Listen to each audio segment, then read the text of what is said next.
Halo, perkenalkan nama saya Franciscus Semboja dengan NIM 3624100003 dari kelas TS 24C1 Program Studi Teknik Sipil.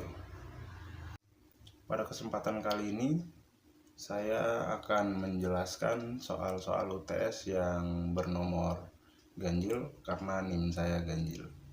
Kita langsung saja ke soal nomor 1 terdiri 4 pertanyaan, yaitu nomor A, apabila diketahui nomor atomnya 16, protonnya 16, dan nomor masanya 32, maka berapakah jumlah neutron dan elektronnya? Pada nomor B, apabila diketahui nomor massa atom 35 dan jumlah protonnya adalah 17, maka berapakah nilai nomor atom, elektron, dan neutronnya? Pada nomor C, apabila diketahui nomor atom 26 dan neutronnya 13, maka berapakah nilai proton, elektron, dan nomor massa dari lambang unsur tersebut? Pada nomor D, jika unsur Ni memiliki nomor atom 28 dan nomor massa 59, dengan ion nikel plus 2 memiliki jumlah proton, elektron, dan neutronnya. Kita langsung saja ke jawaban nomor 1A. Nah, di sini yang diketahui adalah nomor atomnya 16, protonnya 16, dan nomor massa 32. Yang ditanya jumlah neutron dan elektronnya. Seperti yang kita ketahui bahwa nomor atomnya sudah diketahui, yaitu 16. Maka unsur kimia yang memiliki nomor atom 16 yaitu sulfur. Nah, sulfur itu punya nomor massanya 32. Nah, ditanya berapa jumlah neutron dan elektronnya. Jumlah neutronnya 16. Kenapa 16? Karena untuk mencari neutron di sini dijelaskan bahwa nomor massa dikurang nomor atom. Nah, di sini kan nomor massanya 32, nomor atomnya 16, maka langsung aja 32 kurang 16 sama dengan 16 neutronnya. Kemudian untuk mencari elektronnya, ya langsung saja 16, karena elektron yang tidak memiliki muatan ion itu tuh sama dengan jumlah proton. Nah, jumlah proton sama dengan nomor atom, maka elektronnya 16. Kita lanjut ke jawaban nomor B. Nah, di sini diketahui nomor massanya 35 dan protonnya 17. Yang ditanya nilai nomor atom, elektron, dan neutronnya. Nah, seperti yang diketahui, proton itu kan sama dengan nomor atom. Nah, unsur kimia yang punya nomor atom 17 itu klorin. Klorin ini punya nomor massa 35. Kita langsung ke jawabannya. Nah, nomor atomnya 17. Kenapa 17? Karena nomor atom itu sama dengan proton. Nah, di sini kan udah diketahui protonnya 17, ya nomor atom pasti 17. Nah, elektron 17 juga. Kenapa 17? Karena si klorin ini tidak memiliki muatan ion, ya, tidak bermuatan, maka elektron sama dengan jumlah proton, yang protonnya udah pasti 17 tadi, maka elektronnya 17 juga. Nah, neutronnya itu 18. Kenapa 18? Nah, di sini kan neutron dijelaskan bahwa nomor massa kurang nomor atom. Nah, maka di sini nomor massanya 35. Nah, nomor atomnya itu kan sama dengan nomor atom itu kan sama dengan jumlah proton, ya. Berarti di sini langsung aja 35 kurang 17, maka neutronnya 18. Nah, kita lanjut yang nomor C. Di sini yang diketahui adalah nomor atomnya itu 26 dan neutronnya 13. Yang ditanya nilai proton, elektron, dan nomor massa. Yang diketahui itu tuh kan nomor atomnya kan 26. Nah, nomor di tabel periode itu tuh unsur kimia yang punya nomor atom 26 tuh besi, atau dibaca simbolnya tuh Fe. Nah, punya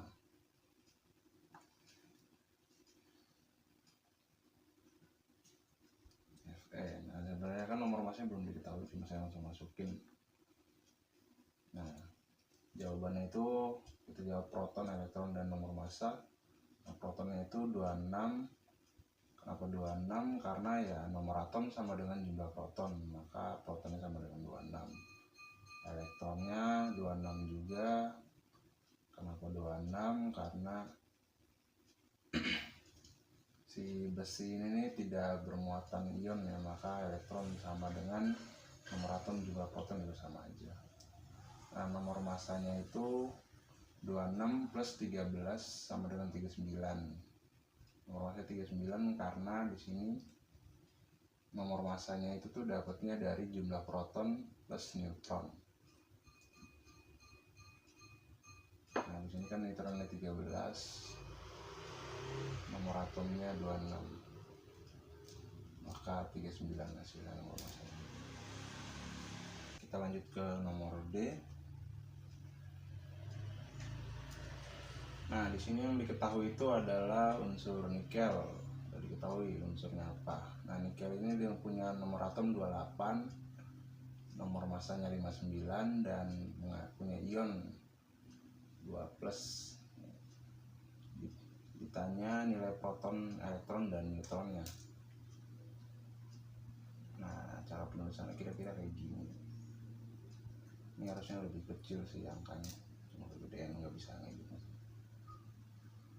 Kita langsung jawab aja. Protonnya itu sama dengan 28 karena ya proton itu kan sama dengan nomor atom ya.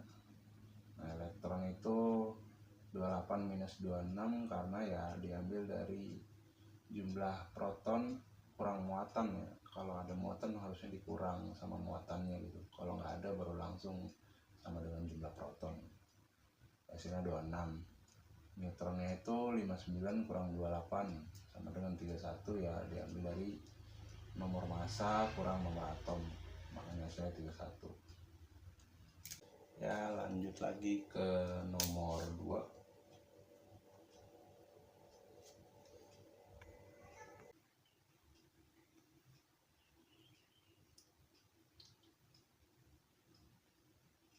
Itu perhatikan gambar di samping. Gambar di samping itu merupakan gambar percobaan dari ilmuwan bernama Niels Bohr.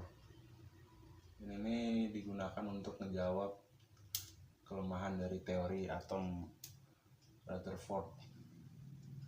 Nah, kelemahan dari teori atom Rutherford sendiri itu tuh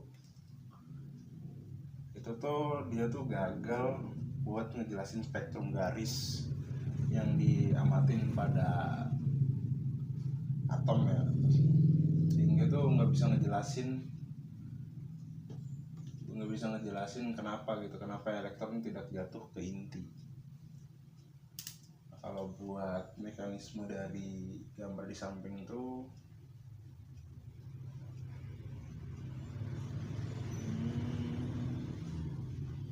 jadi ini tabung hidrogen. Nah ini si tabung hidrogen ini nih dikasih aliran listrik gitu, sehingga ada cahaya masuk ke celah. Nah, cahaya masuk ke celah ini kena ke prisma sehingga ngasilin cahaya gitu. Nah cahaya ini mecah gitu jadi 4, ada merah, hijau, agak hijau, ada ungu. Nah, cahaya ini terdispersi, diproyeksikan ke layar gitu, menampilkan garis-garis spektrum gitu.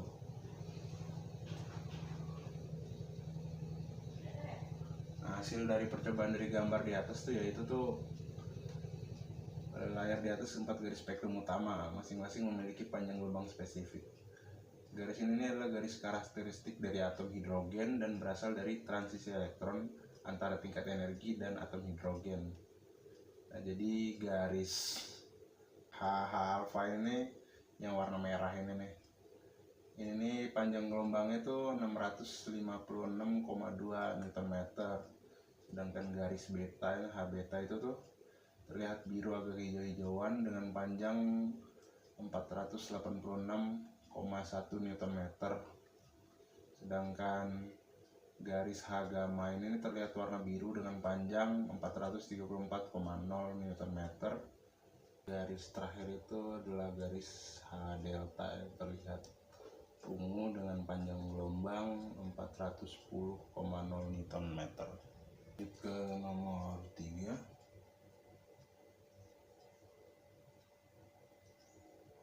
Tentukan konfigurasi elektron dengan metode Bohr dan kuantum untuk mencari periode dan golongan pada unsur-unsur berikut.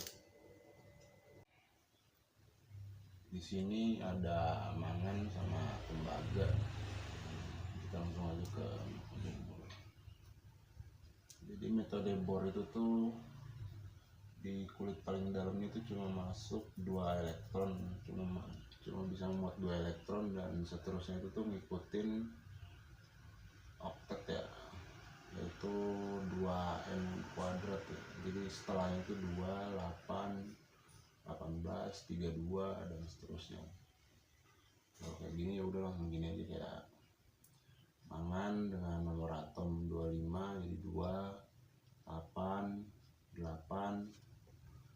Nah, untuk bisa masuk ke 25 ini, kalau udah 288 ini kan udah 18. Nah, 18 untuk nyampe ke ini butuh berapa gitu. Ini 7. Nah, jadi golongannya itu udah ketahuan golongan 7, ikutin ini yaitu elektron valensinya, itu golongannya. Nah, untuk periodenya itu dia hitungan dari kulitnya gitu, 1, 2, 3, 4. Jadi dia masuknya periode 4. Sama juga kayak aluminiumnya juga sama gitu. Ya 2, 8, 8 biar nyampe ke 29 jadi 11. Nah, karena dia 11 jadi dia masuknya ke golongan 1. Nah, jadi pas golongan 1 jadi sama, kalau periodenya juga sama 4 ya, 1, 2, 3, 4 gitu. Nah, kalau untuk metode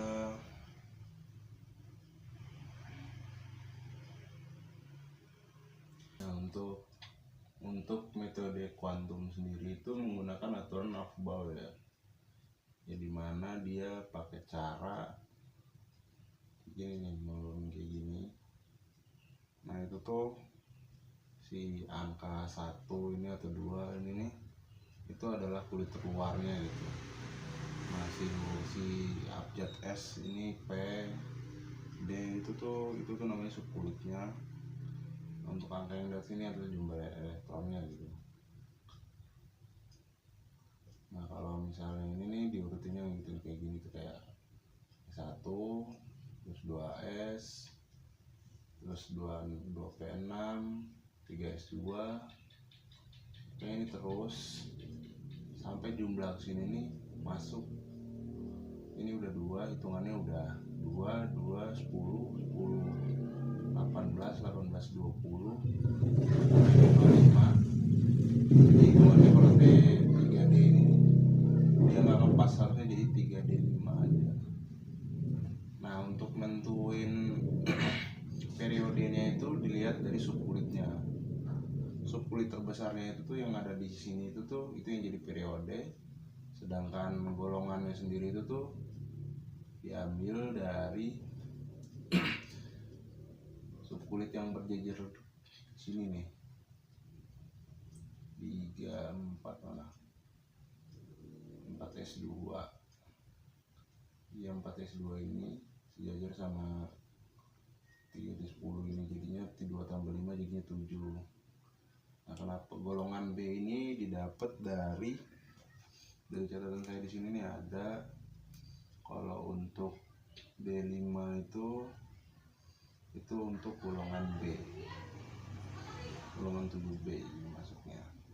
Nah, di aluminium pun sama gitu, tinggal 1S2, 2S2, 2P6, 3S2, 3P6, 4S2, udah 20 masuk ke 29 nya jadi 3D nya jadi 3D9. Nah, untuk subkulitnya juga sama buat nentuin periode, sedangkan golongannya jadi 1B. 1B nya diambil dari catatan saya juga, itu dia emang buat nunjukin golongan 1B. Kita lanjut ke nomor 4.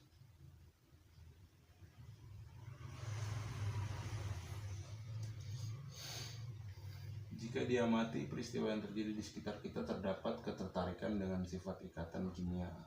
Salah satunya air dan minyak yang tidak dapat larut atau menyatu. Mengapa peristiwa tersebut dapat terjadi?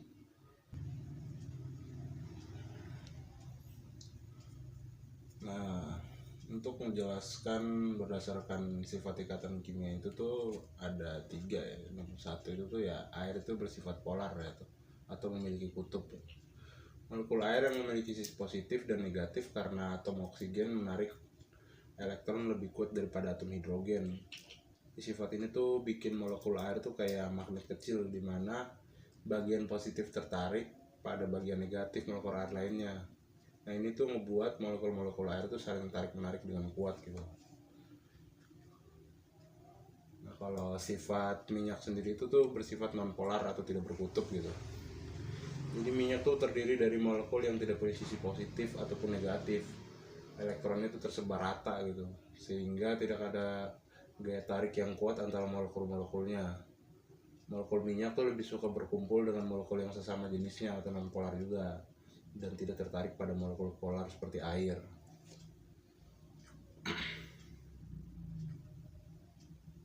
Nah, prinsipnya itu sama melarutkan sama. Zat polar cenderung larut dalam zat polar, dan zat nonpolar larut dalam zat nonpolar. Jadi memang air sama minyak itu nggak bisa nyatu gitu, karena air bersifat polar dan minyak bersifat nonpolar. Mereka tidak bisa bercampur. Molekul air lebih tertarik pada molekul air lainnya, dan molekul minyak lebih tertarik pada molekul minyak lainnya. Lanjut ke nomor 5. Jika 10 gram batu kapur itu direaksikan dengan massa atom relatif dari kalsium 40, karbon 12 dengan oksigen 16 dengan larutan asam klorida tadi tuh, tentukan volume gas karbon dioksida yang dihasilkan pada keadaan standar. Nah, untuk mencari volume karbon dioksida pada keadaan standar tuh, yang pertama kita harus nyari MR nya dulu. Ini yang diketahui udah kayak gini. Nah, MR dari kalsium karbonat itu tuh ya, karena kalsiumnya 1 itu 40 sama 12. Nah, 3 kali 6 karena oksigennya ada 3 ya, 3 kali 16 sama dengan 100. Nah, kemudian kita hitung mol dari si kalsium ini, kalsium karbonat. Nah, itu MR per massa ya kan, masanya 10 gram tuh. Nah, maka tadi hasilnya dari hitung MR nya itu kan 100, jadi 100 per 10 jadi 0,1 mol, satuan mol. Habis itu gunain stoichiometri reaksi dari persamaan tuh ya, hasilnya jadi rasio mol